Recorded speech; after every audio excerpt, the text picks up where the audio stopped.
aujourd'hui nous allons préparer la pâte à pâté en croûte. Alors pour réaliser la recette, nous avons besoin de farine,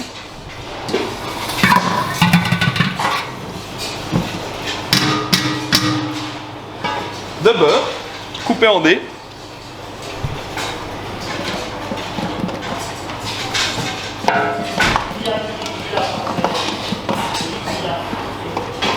voilà.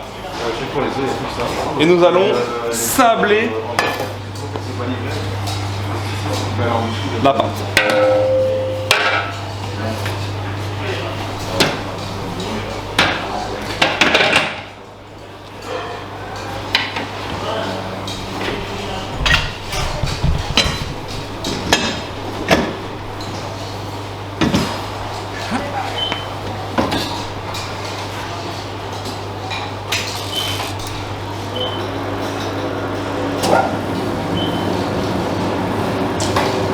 Voilà, tout doucement, petite vitesse.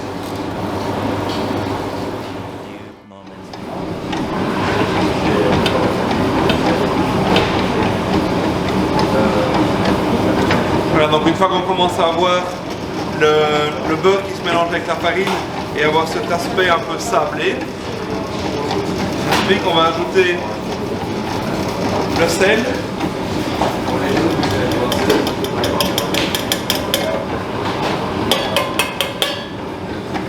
Et l'eau.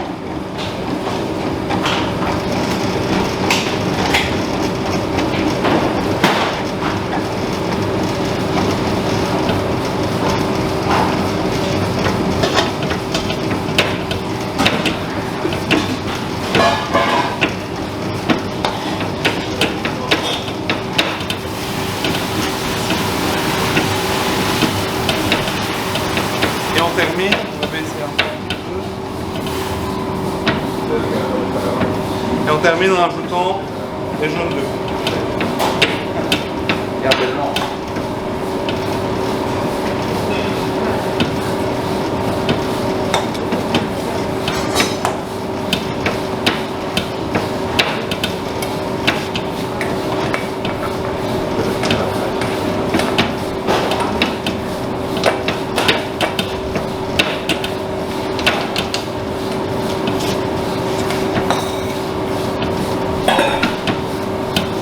On va mélanger une bonne fois et on arrête de travailler. On ne veut surtout pas donner trop de corps à la pâte.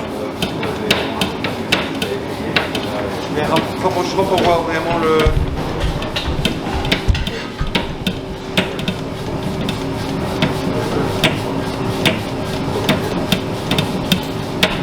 Voilà.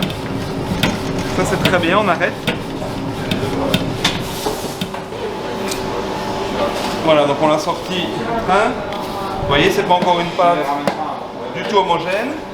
C'est normal, si on la travaille de trop, elle va avoir trop de corps. Et donc, quand on va cuire le pâté en croûte, il va gonfler un peu comme une pâte feuilletée. Ce qu'on veut surtout éviter.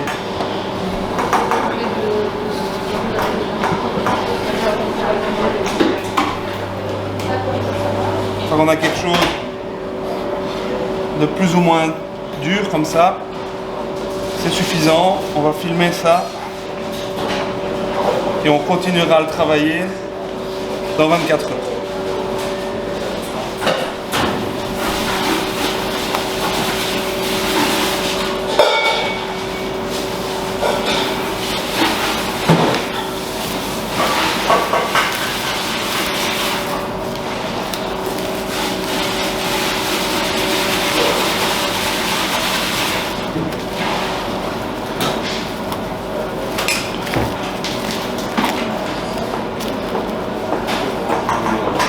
Je vais le filmer 2 fois et le laisser reposer 24 heures au frigo.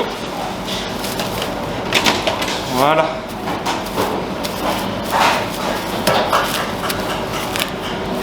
C'est bon.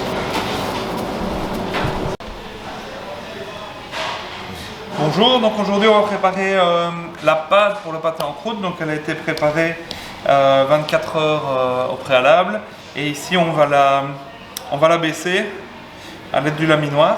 Donc on l'a remise en température, on a coupé un morceau et ici maintenant On va déjà l'étaler un petit peu.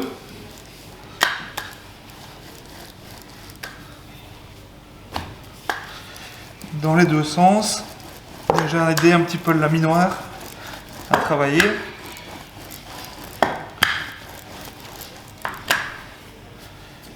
Voilà.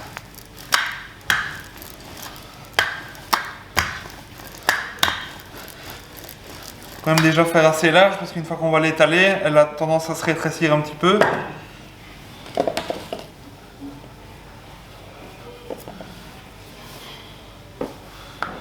Voilà. De ce côté-ci et un petit peu de l'autre côté également.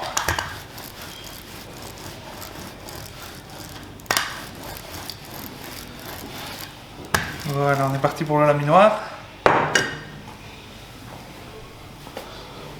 Règle ici de laminoir ici, il faut bien qu'il soit en place.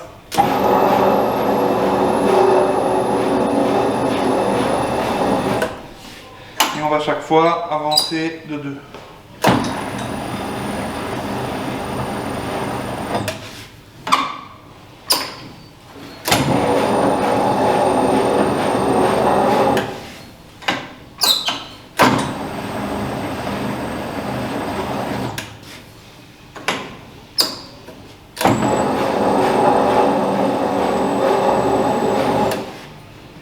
Je veux la pâte à 4 mm.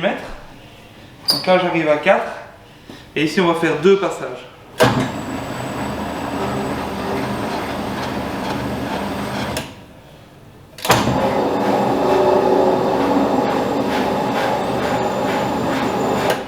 Voilà, super.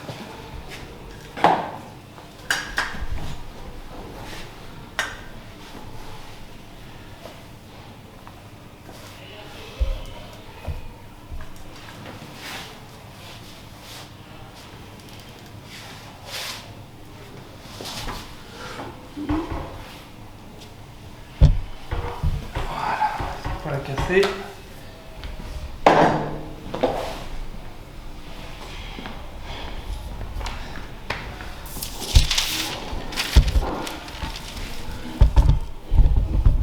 Donc ici j'ai préparé au préalable des chablons. La pâte va toujours se rétrécir un petit peu.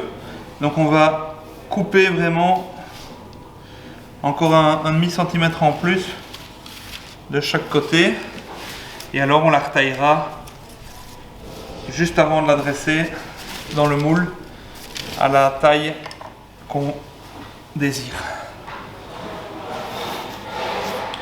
Ça c'est pour le fond. Je vais essayer d'en faire 2. C'est super.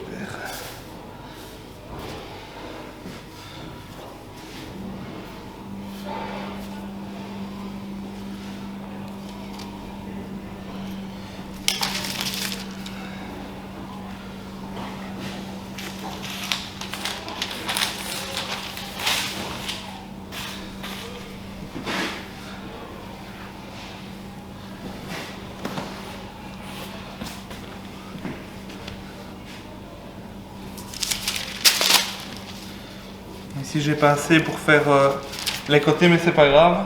À la prochaine pâte on coupera, donc on en profite pour faire des côtés.